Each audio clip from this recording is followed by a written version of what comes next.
Hello children, good morning to all of you. This is class 9th maths class. Dear students, in the previous class we had completed chapter 9 triangle.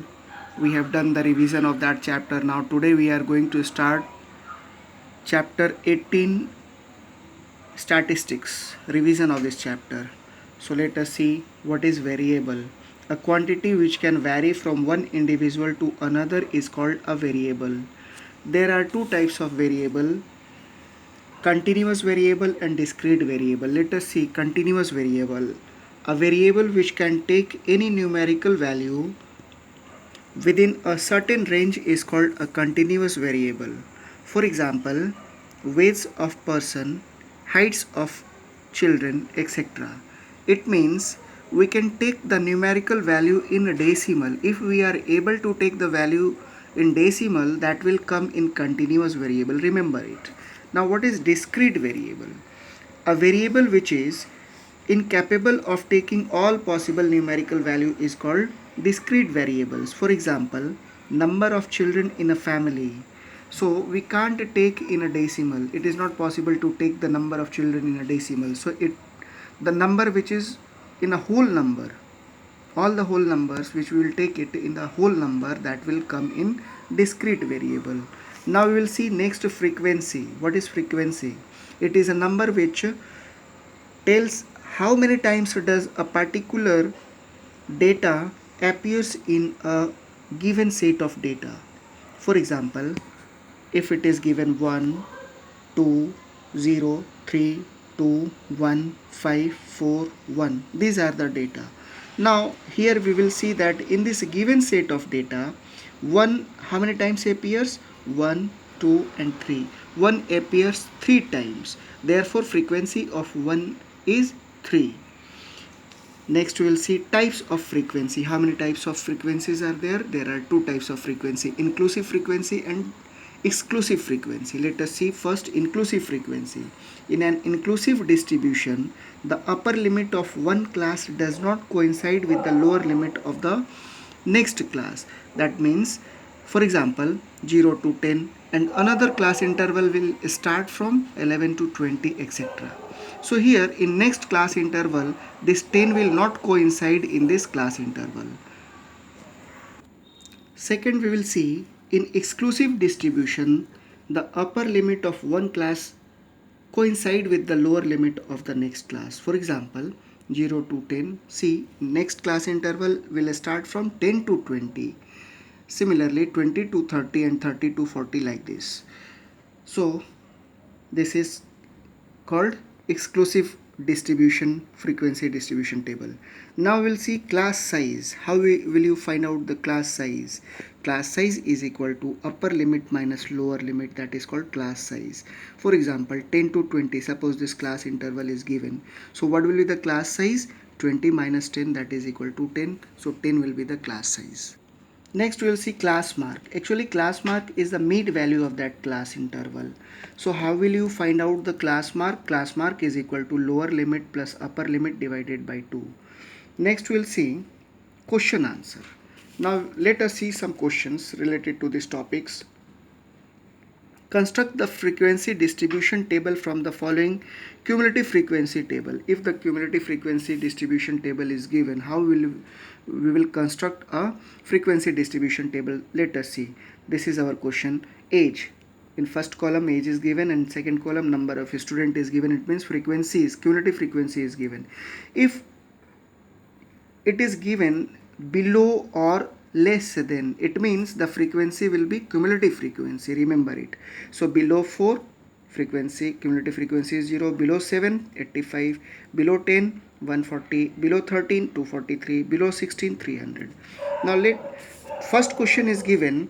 State the number of student in the age group 10 to 13. We have to find out the number of student between age group of 10 to 13. Next question is state the age group which has the least number of students.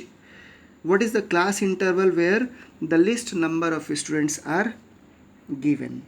Let us see. For that we will construct a frequency distribution table. First we will write down age. from 4 to 7. Why we have written 4 to 7? Because below 4 there are zero number of students, no students are there. So we'll write down 4 to 7, 7 to 10, 10 to 13, and 13 to 16. Here 13, below 16 it is given last interval. So number of students means cumulative frequency is given 85, 140, 243, 300. Now how we will find out the frequency? Let us see. As I told you, in first class interval, first group, we will write down as it is here to 85. For second class interval, here 140 minus 85, that is equal to 55 will be the frequency. Next, 243 minus 140 is equal to 103 will be the frequency. And fourth one, 300 minus 243 is equal to 57 will be the frequency. Now if you will add 85, 55, 103 and 57, the total sum will become 300. So here the last cumulative frequency is also 300 and sum of all the frequency is also 300. So it is a correct frequency distribution table. Now let us answer this question. Number of students in the age group 10 to 13 will be 10 to 13. Wow, how many students are there? 103. So 103 will be our answer. In next question, age group which has the least number of students, which age group has least number of students? Let us see. 85, 55, 103, 56. So 55 is the least number of students, so it belongs to 7 to 10 class interval. In this group, age group, the least number of students are there. Now we will see the second question. Draw frequency polygon for each of the following frequency distribution.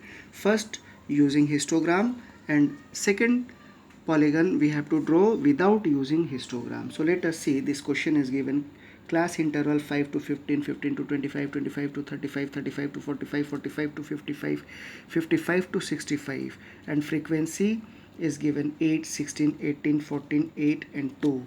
Now we have to find out the class mark or mid value. How will you find out? 5 plus 15, that is equal to 20 divided by 2, that is equal to 10.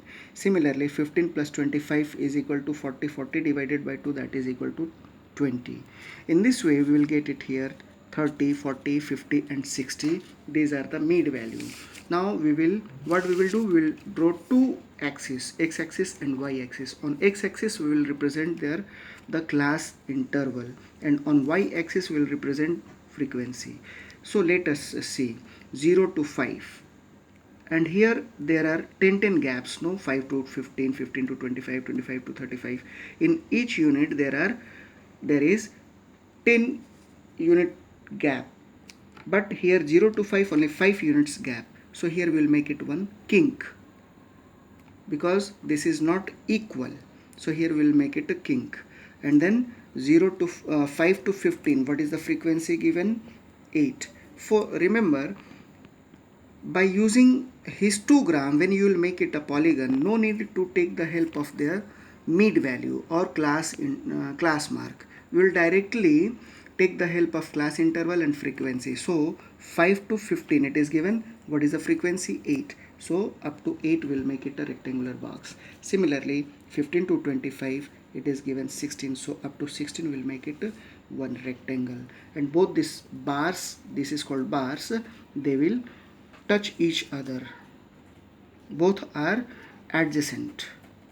And 25 to 35 there is 18, and 35 to 45 it is 14, and 45 to 55 it will be 8, and 55 to 65 it is 2. So now last what we will do, we will join their mid values. We will join the mid value of each bars like this, and we will join this mid value with the help of a scale, and at last in the extreme left and right also we have to join their midpoint with the help of a scale. In this way we will get it the polygon with the use of histogram. Now we will draw frequency polygon without using histogram. So what we have to do, we will again make it a two axis, x axis and y axis. On x axis we will draw class interval, and y axis will represent the frequency. But the difference is that here we will take it the help of class interval and class mark. Remember it, class mark and frequency, not class interval. In place of class interval, we will take it the help of class mark or mid value.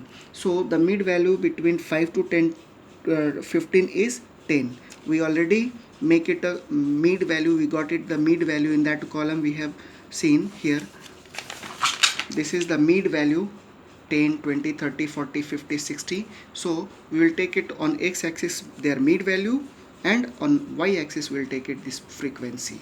So let us see here. 10 is the mid value of between 15 to 5 to 15. So what is the frequency? 8. Similarly 20, it will be 16, 30 18, 40 16, 50 58, and 60 it will be 2, and last in the extreme right and extreme left we will join their mid value of this unit, and we will join all this point with the help of a scale. We will get it the polygon without using histogram. This is called without polygon without using histogram. So children, today this much only. In this way we have completed this exercise, and next day we will see the next chapter. Thank you.